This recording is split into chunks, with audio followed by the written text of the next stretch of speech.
Alors, voici les ancêtres du piano. Ça, c'est le clavecin. Aussi, un clavecin. Il y a eu plusieurs écoles, hein, françaises, allemandes. Alors, ça, c'est un clavicorde, très célèbre, toile de Vermeer. Les orgues d'Arnstadt, où Bach a travaillé. Voilà encore un clavicorde. Les orgues. Bach a été titulaire de plusieurs églises. Ça, c'est Beethoven. Chopin au piano à Paris. Debussy sur son piano droit, il avait aussi un piano. Voilà, Rachmaninov sur ses Steinway. Il a été fidèle à Steinway. Ça, c'est un piano de l'époque de Rachmaninov et Tchaïkovski. Un piano droit fin 19e.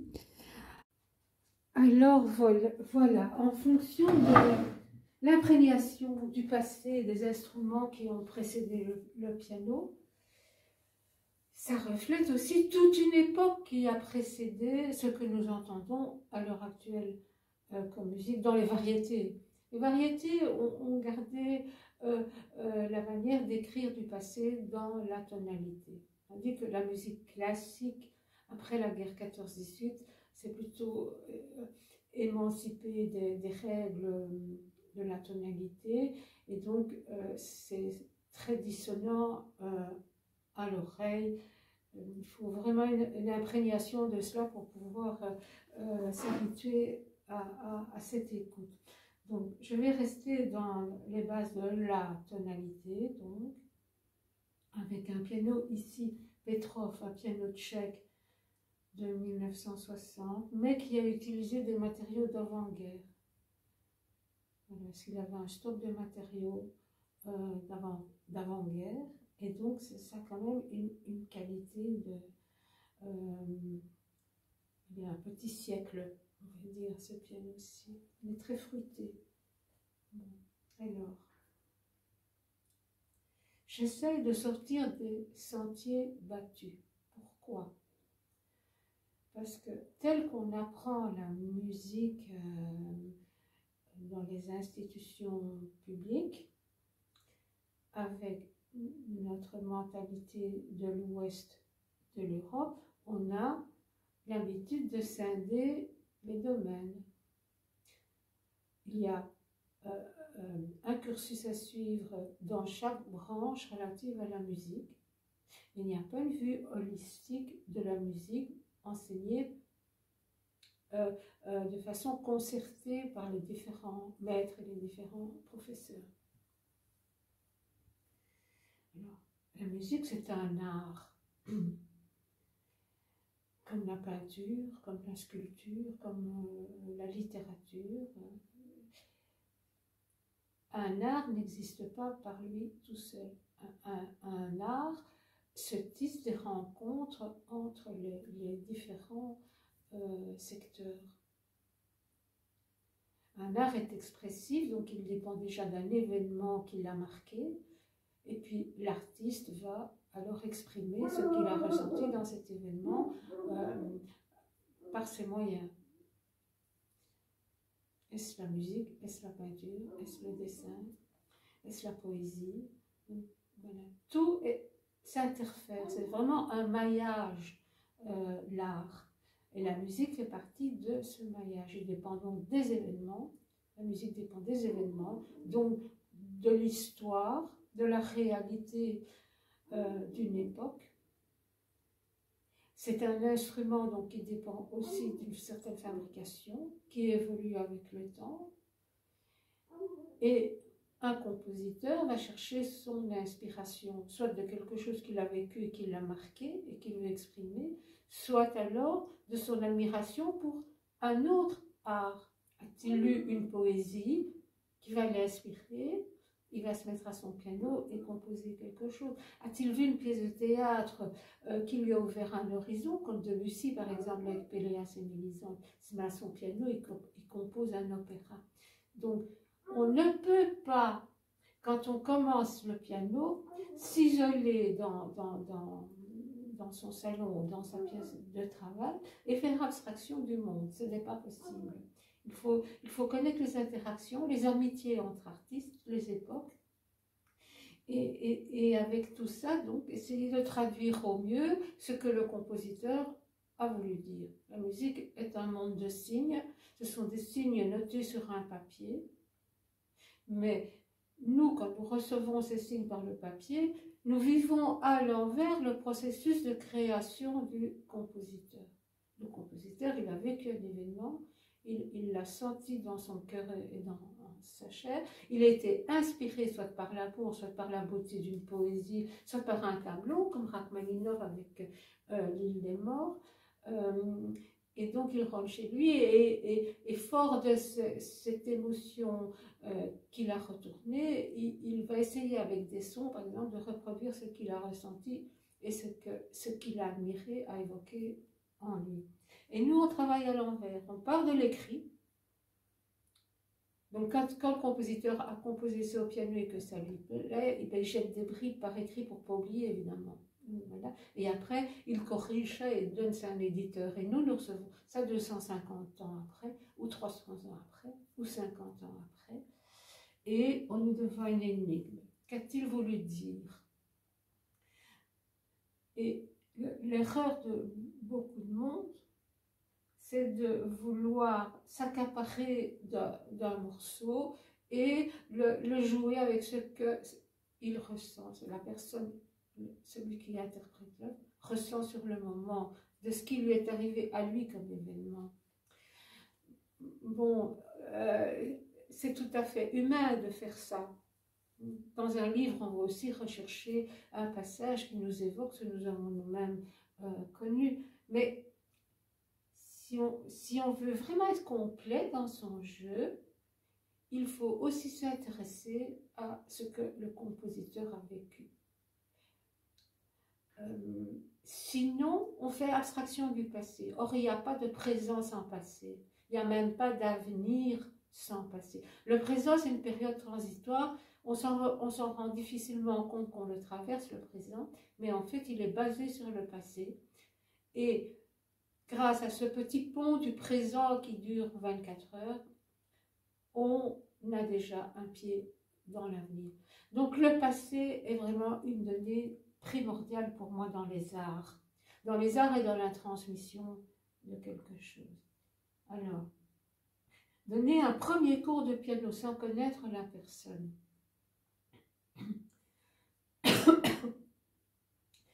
Il serait plus facile de rentrer dans un cursus alors habituel, avec une méthode, et on avance de méthode en méthode, et quand la méthode est finie, on passe à la deuxième méthode ou à la troisième méthode. Et comme ça, il faut 15 ans pour bien jouer du piano. Et ça nécessite presque aucune adaptation de l'élève et du professeur.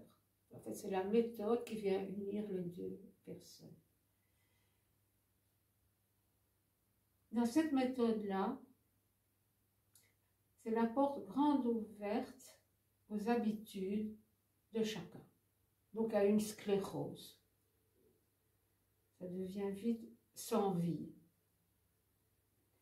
Tandis que si on fait sans arrêt des interactions entre la lecture de la vie du musicien, rechercher des événements historiques qu'il a connus à l'époque, comment est-ce qu'on voyageait à cette époque-là, qui étaient ses amis, qu'ont fait ses amis au niveau artistique, qu'ont-ils produit, qui a-t-il aimé, a-t-il eu des enfants, a-t-il été malade. On fait sans arrêt des bonds dans le passé et des interactions. On parvient à corriger toutes ces erreurs au fur et à mesure parce qu'on devient un matériau vivant du temps qui passe. Donc, quand j'ai la possibilité de donner un cours, d'abord je ne l'arrête pas dans le temps, c'est pas une demi-heure, c'est pas autant, c'est pas une heure, c'est on arrête quand on est fatigué, on arrête quand on est épuisé. Mais on essaye de voir de façon holistique dans quoi on va intégrer notre apprentissage. Bien sûr qu'on a besoin de base. Encore une fois, si on part avec des méthodes bien précises, on va rester pendant presque un an sur une toute petite section du piano. Ah, ça va être confortable, mais alors on a la crainte de chaque fois aller un peu plus loin. Donc, la première chose à faire avant d'aborder la lecture et d'aborder le travail du lecteur et du joueur, c'est d'être à l'aise sur toute l'étendue du clavier. Donc il faut bien connaître son clavier.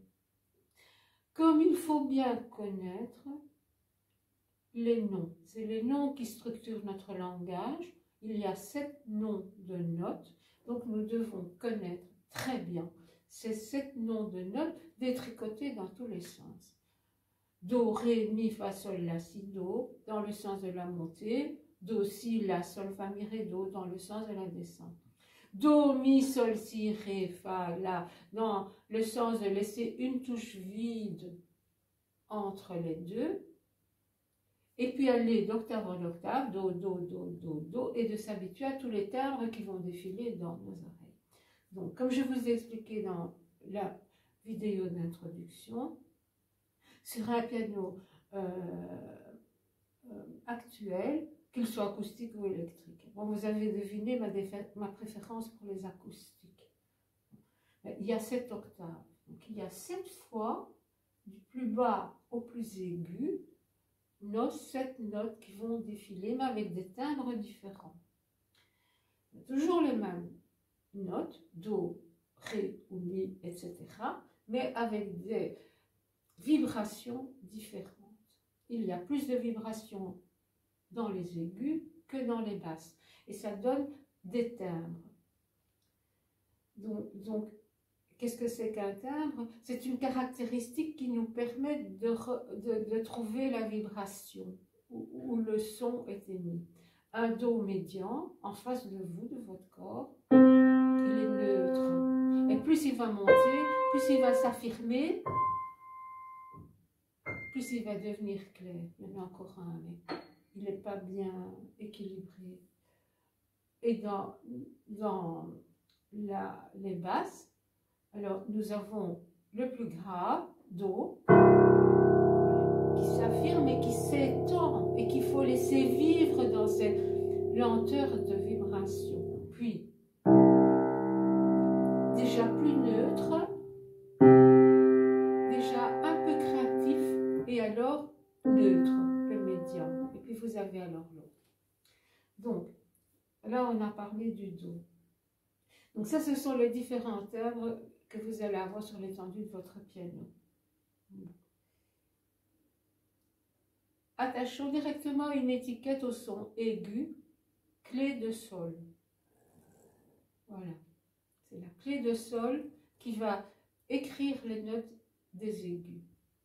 Et les basses, clé de fa. Sur une partition, la clé de sol est en haut, la clé de fa est en bas. Sur un piano, les aigus sont à votre droite et les graves sont à votre gauche.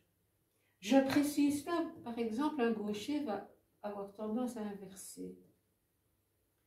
Donc, ces termes-là, ils sont basiques. Si vous avez le moindre doute par rapport à ça, il faut d'abord corriger ce doute.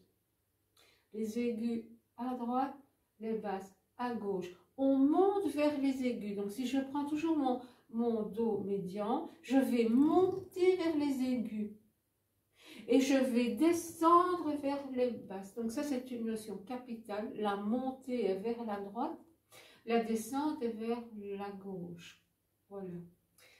Alors, on emploie beaucoup le regard en musique entre la partition ou le clavier. Et si on joue sans partition, rien que sur le clavier. Ce sont les touches noires qui vont nous faire perdre le moins de temps pour trouver la place des notes. D'abord, on va se convaincre que le do est toujours au pied des 2 touches noires. Ça, c'est en général, on n'oublie pas. Donc, à chaque 2 touches noires, vous avez un do. Après, le fa, il est au pied des 3 touches noires. Donc, à chaque groupe de 3, vous avez un fa. Voilà, que ce soit à gauche ou à droite. Do au pied des 2, fa au pied des 3. Je vais commencer par la note la plus éloignée de do, le si. Le si est de l'autre côté des 3 touches noires. Le si est très loin du do. qu'on vient de faire ou qu'on a repéré, mais il est tout près du dos suivant. Donc le si est très important pour que vous le trouviez avec vos yeux grâce à la troisième touche noire. Après, on sait que le ré est à côté du do. Donc ça, on peut dire que c'est... On va travailler avec des voisins. Je sais aussi que mon fa est au pied des trois touches noires. Il a comme voisin mi à gauche et sol à droite. Donc, mi, fa, sol. En descendant, sol, fa, mi.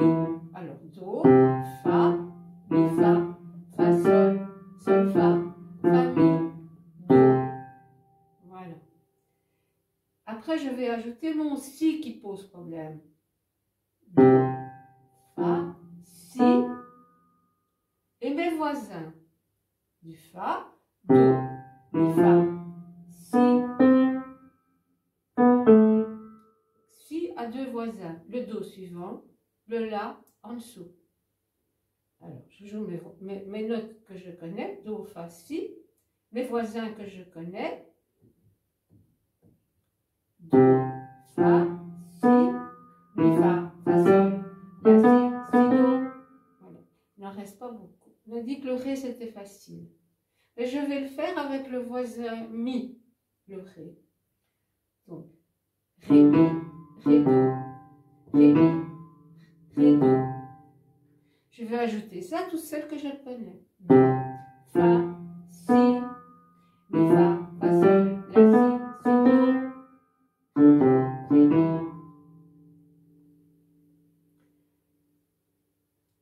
Do, ré, mi, fa. Sol, la, si, do. Je prends mon pouce pour le do, je joue mes 4 doigts, je plie toujours bien les phalanges de mes doigts. Ça, c'est très important. Do, ré, mi, fa. Je remets mon pouce sur le sol, sol, la, si, do. Qu'est-ce que j'ai fait? J'ai fait des tétracordes. C'est-à-dire, j'ai pris 4 doigts. Et là, je me rends compte que dans mon trajet d'un do à un do, j'ai 2 tétracordes pour faire une octave. Une octave, c'est 8 touches, 8 degrés. 2 fois 4, c'est 8. Donc, mon tétracorde et sol, la, si, do. Ah, oui, mais moi, je ne sais pas jouer aussi vite, vous allez me dire. Mais si, vous allez plaquer ce tétracorde. Do, ré, mi, fa. Et puis sol, la, si, do. Le plaquer. Donc, tous les 4 sons. Et puis, vous dérapez dedans. Sol, la, si, do. On plaque plusieurs fois. Et puis, hop, on dérape dedans. Et dans l'autre sens. Et là, je suis droitière, je le fais à la main gauche. Je plaque. Je dérape. Je plaque. Je dérape. Dans l'autre sens. Je plaque, je dérape. Je plaque, je dérape. Et alors, vous travaillez directement au premier cours, comme ça, pour que la qualité de votre main gauche atteigne la qualité de la main droite si vous êtes droitier. Et si vous êtes gaucher, vous faites l'inverse. Travaillez votre main gauche et après vous travaillez votre main droite tant qu'elle atteint la qualité de la main gauche. Comme ça, vous mettez toujours vos deux mains au même niveau. Donc, cette approche-là va vous faire connaître vos sons grâce à vos touches noires. Votre regard et vos touches noires. Et puis, vous allez vous habituer à les dire en montant, en descendant et les tons voisins. Donc ça, c'est très important pour être fort à l'aise. Après, vous allez habituer votre cerveau à gérer plusieurs informations à la fois. Parce qu'il y a des coordinations différentes. Donc, ça, la vidéo, vous pouvez la passer plusieurs fois à cet endroit-là pour vous habituer. La main droite, la main gauche va aller sur les 3 touches noires. Je le fais. La main droite va aller sur le dos des 3 touches blanches, côte à côte. Voilà. Donc, mes deux mains, au lieu de se partager chacune leur secteur de clé sur le dos, elles ont le droit d'aller partout. Hein. C'est vraiment symbolique, cette frontière de do médian. Donc, je vais habituer ma main gauche aller que sur les 3 touches noires et je vais avancer sur toute l'étendue de mon clavier. Et je vais faire 3 sons. Quand je suis sur les touches noires, je suis sur des sons altérés. Je vais aller sur Fa dièse, Sol dièse, La dièse. Donc mon Fa, mon Sol et mon La qui sont ici, ils sont déportés un peu vers la droite sur les touches noires quand ils sont altérés. Qu'est-ce que c'est qu'être altéré? C'est que on a la possibilité d'ajouter un demi-ton à une note ou de retirer un demi-ton à une note. Ça s'appelle une altération. Si on va vers la droite légèrement et qu'on a surélevé la note naturelle vers la droite d'un demi-ton, on appelle cette altération un dièse. Et si on a fait le contraire, si on était sur une note naturelle, par exemple mon Si, qui est de l'autre côté de mon Fa, et que je descends d'un demi-ton, j'ai enlevé un demi-ton à mon son naturel, et on appelle cette altération un bémol. Il y a 2 endroits sur votre clavier où il n'y a déjà qu'un demi-ton entre les sons. Partout où il y a des touches noires, c'est qu'il y a un ton entre les sons. Qu'est-ce que c'est qu'un ton? C'est la distance que votre oreille doit ouvrir pour franchir la distance entre un son et un autre. Ça, c'est 9 commas, un ton. Et un demi-ton, c'est 4,5 commas. Demi-ton aussi ici. Demi-ton, demi-ton, demi-ton et demi-ton ici aussi. Donc, sur votre zone blanche du piano, il y a déjà 2 endroits à chaque octave où il y a un demi-ton, Mi, Fa, Si, Do. Ou sinon, on a recours aux touches noires pour les créer. Et donc vous avez 5 touches noires et 2 touches blanches, 2 endroits dans les touches blanches où il y a aussi un demi-ton, ça fait 7. Donc, on est bon là. Alors, votre main gauche va sur Fa dièse, donc Fa dièse c'est à droite. Je vais là, avec le 4e doigt, nous donnons un numéro au doigt. Le pouce 1, l'index 2, le 3, le 4 et le 5. Donc, petit doigt, c'est 5, donc ça c'est 4. Pas confondre le 4 et l'index. Voilà. Je vais faire 3 sons. Fa dièse, Sol dièse, La dièse. Et ma main droite ne peut aller sur le blanc, rappelez-vous. Do, Ré, Mi. Eh bien, je vais déjà m'efforcer de confier la gestion à mon ordinateur de cerveau de ces informations-là et de ne pas me tromper, ni dans le numéro du doigt, 4 pour Fa dièse, ni dans le numéro du pouce, ici, 1. Et je vais voyager sur tout mon clavier. Ça va me donner un déplacement de la colonne vertébrale, soit que je vais à l'extrême gauche, soit que je repasse par le centre, soit que je vais à l'extrême droite. En aucun cas, on peut aller regarder en dessous de la main. On doit toujours pouvoir voir au-dessus de la main, ce qui demande parfois un ajustement de la colonne vertébrale d'1 centimètre pour monter, pour que les yeux passent au-dessus de la main. Je vais le faire lentement. Fa dièse et Do. Notez une chose, c'est que mon regard a toujours une légère avance sur mes doigts. Je ne vais pas attendre, regarder scrupuleusement jusque-là, avant de regarder ici, parce que je vais perdre un quart de seconde. Donc, quand je suis occupée à faire ça, je fais confiance à la main, et mes yeux regardent déjà le Do, et mes yeux regardent déjà le Fa dièse, et mes yeux regardent le Do. J'ai une anticipation du regard. Comme ça, je ne fais pas de coupure. Je sais enchaîner. Après, vous allez appliquer, quand vous ne faites plus jamais de faute, ni de doigt, ni d'emplacement, ni... Il faut respirer aussi pour avoir de la concentration. Quand vous ne faites plus du tout de faute, vous appliquez ce que vous avez fait dans votre tétracorde. Vous plaquez. Hein? Vous vous souvenez? Le tétracorde, 1, 2, 3, 4. 1, 2, 3, 4. Vous avez plaqué, puis vous avez dérapé dedans. Ici, on n'a pas 4, on a 3. Alors, on va plaquer les trois. Et on va d'abord une fois voyager comme ça, en plaquant. Ça vous permet d'aller plus vite. Donc vous gérez ça avec votre regard. Après vous dérapez dedans.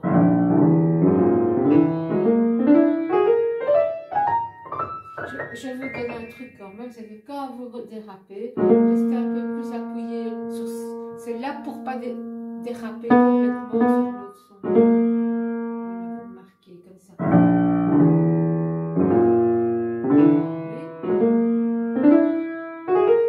Quand ça vous échappe, vous replaquez. Pourquoi est-ce qu'il faut plaquer? Pourquoi c'est important? C'est parce que là, vos doigts sont collés aux touches et donc vous ne perdez pas de temps de les rabattre. Parce que si vous avez des très longs doigts, au début, ils vont se relever très haut. Et ça, alors, vous allez perdre du temps. Tandis qu'en plaquant, vos doigts sont tout près du but. Voilà. Et après, vous apprenez à compter. 3 plus 3, ça fait 6. Si je compte par 3, je vais interrompre chaque fois. 1, 2, 3, 1, 2, 3, 1, 2, 3. Vous comptez 6. 1, 2, 3, 4, 5, 6. 1, 2, 3, 4, 5, 6. 1, 2, 3, 4, 5, 6. 1, 2, 3, 4, 5, 6. 1, 2, 3, 4, 5, 6. Et comme ça, vous allez vous habituer. Faites ça souvent, grand déplacement comme ça, vous allez avec les avant-bras. Vous n'aurez plus jamais peur d'aller loin au piano. Et puis, vous le faites avec un peu de pédale droite. Comme ça, vous allez vous habituer à ajouter un troisième membre dans votre concentration. C'est votre pied droit qui va travailler énormément au piano. Et donc, voilà. Ça, vous ne savez pas obtenir, même si je vais très vite, sans la pédale droite. Vous voyez, ça reste sec. Et la pédale droite donne un liant et une réverbération. Vous allez vous habituer à sauter, vous allez habituer votre regard et vous allez être très à l'aise avec le piano. Je termine par autre chose. C'est comment est-ce qu'on ajoute des doigts au piano. Toujours pour pouvoir aller loin. Hein. Quand le pouce commence une phrase à la main droite, on change après 3 doigts, on remet le pouce sur le fa. Vous voyez? Donc je passe par en dessous, ça tire un peu au début, ça fait mal. 3 plus 5, ça fait 8, il me faut 8 degrés, donc ça tombe bien. Et quand mon petit doigt commence, là mon petit doigt commence, si je veux aller dans l'autre sens, je change au même endroit, mais par au-dessus. Donc c'est après 5 doigts. Donc quand le pouce commence, après 3 doigts, par en dessous. Quand le petit doigt commence, c'est après 5 doigts, par au-dessus. Et ça, je vais l'appliquer tout de suite pour bien le comprendre. Je me mets 2 mains l'une sur l'autre. Je n'ai qu'un doigt en commun, c'est le troisième. Tous les autres sont à l'opposé. Le petit doigt vaut le pouce. Oui, le 2 vaut le 4. Donc, si je veux faire la même chose,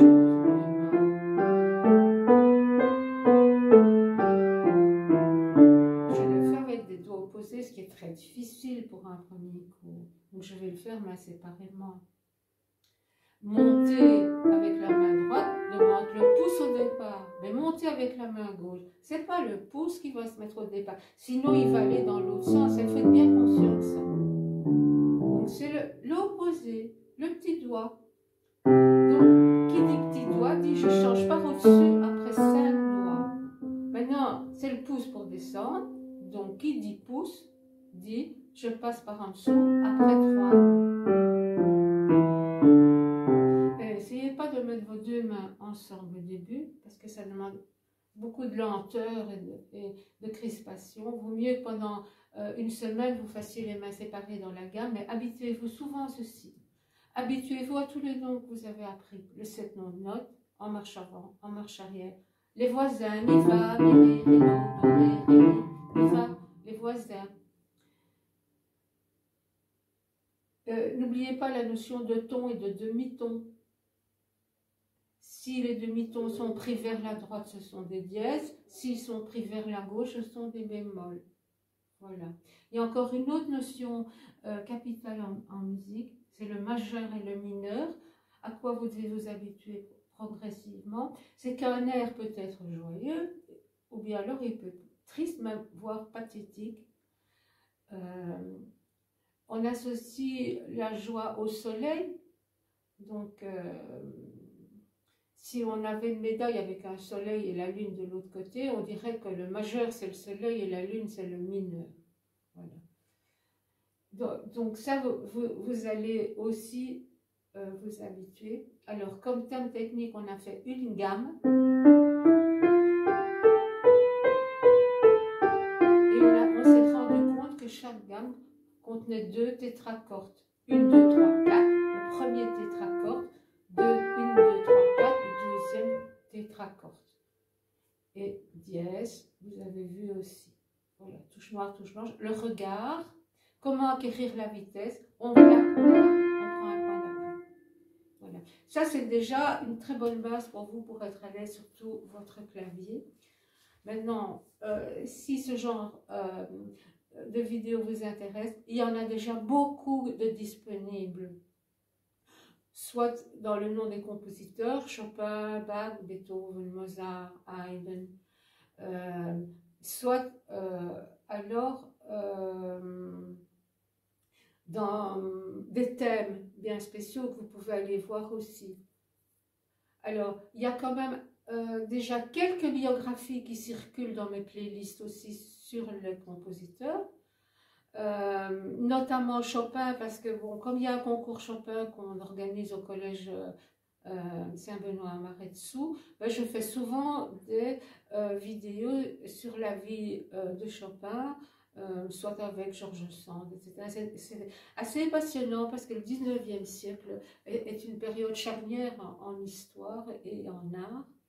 Et donc, on apprend beaucoup de choses sur cette période-là, où le piano est devenu le roi des instruments aussi. Hein, donc, avant, c'était plutôt le violon qui était le roi des instruments.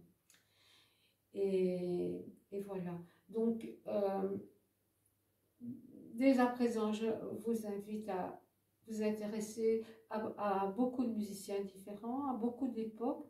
Sur Internet, on trouve quand même plein d'émissions intéressantes sur la musique et d'être le plus à l'aise possible sur votre piano. Bien détendu, le poignet souple, les doigts pliés à la première articulation et à toujours être bien conscient sur quelle note vous êtes. Êtes-vous sur un La? Êtes-vous sur un Ré? Êtes-vous sur un Fa? Êtes-vous sur un Si? Voilà. Et alors, bon, vous verrez, tout ira pour le mieux du monde pour vous.